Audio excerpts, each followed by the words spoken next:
Have you ever had a friend or a loved one ask you to review the original Legend of Zelda on the NES? Were you completely dumbfounded and unable to even mumble, let alone form a coherent sentence that resembled a proper review that gave said person a general idea of the game's quality? Can you understand the words I am speaking currently and are willing to follow the instructions I am about to lay before you?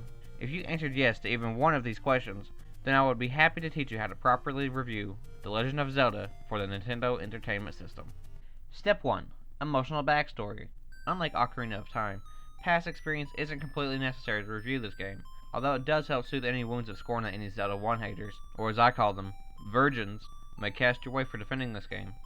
Typically, the best results are from people who play the other Zeldas first, and then play this and make some cheesy statement about how they saw the foundations of the amazing series they love through this simple but impressive game.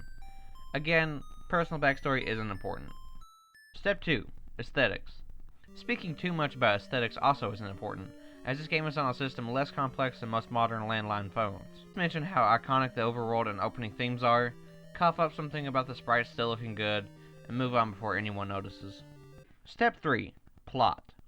I'm on the 4th paragraph, and even I'm just realizing how much of this game's identity relies on its world. The plot is kinda there, and by there I mean in the manual, but a recent poll found that only 4 people in the whole world actually know the plot, and 3 of them are Shigeru Miyamoto. So just copy and paste a summary from the game's Wikipedia article into your script, say how this is a complex plot for a game that isn't an RPG, mention how this is the plot that started it all, and wrap it up so you get into the meat of your review.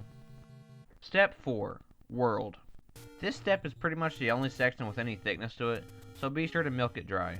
Begin with the obligatory start of the game, and to get sword from cave, and to explore the world combo. Follow it up with a statement about the amount of maps the map contains. Bring up how there are secrets to be found within nearly every part of the map, including inside mountains, under bushes, across water, and even inside of a fake wall. Then be sure to overemphasize the fact that given the impressiveness of the world, there's actually a second quest with secrets in completely different locations than the first quest. The dungeons are also important to discuss. Just don't bring up the horrifying amount of bombs and trial and error required to continue through the dungeons if you don't use a guide, as that is too negative and could make you look like a hater, or as I call them, disappointments to society. Step 5. Bonus.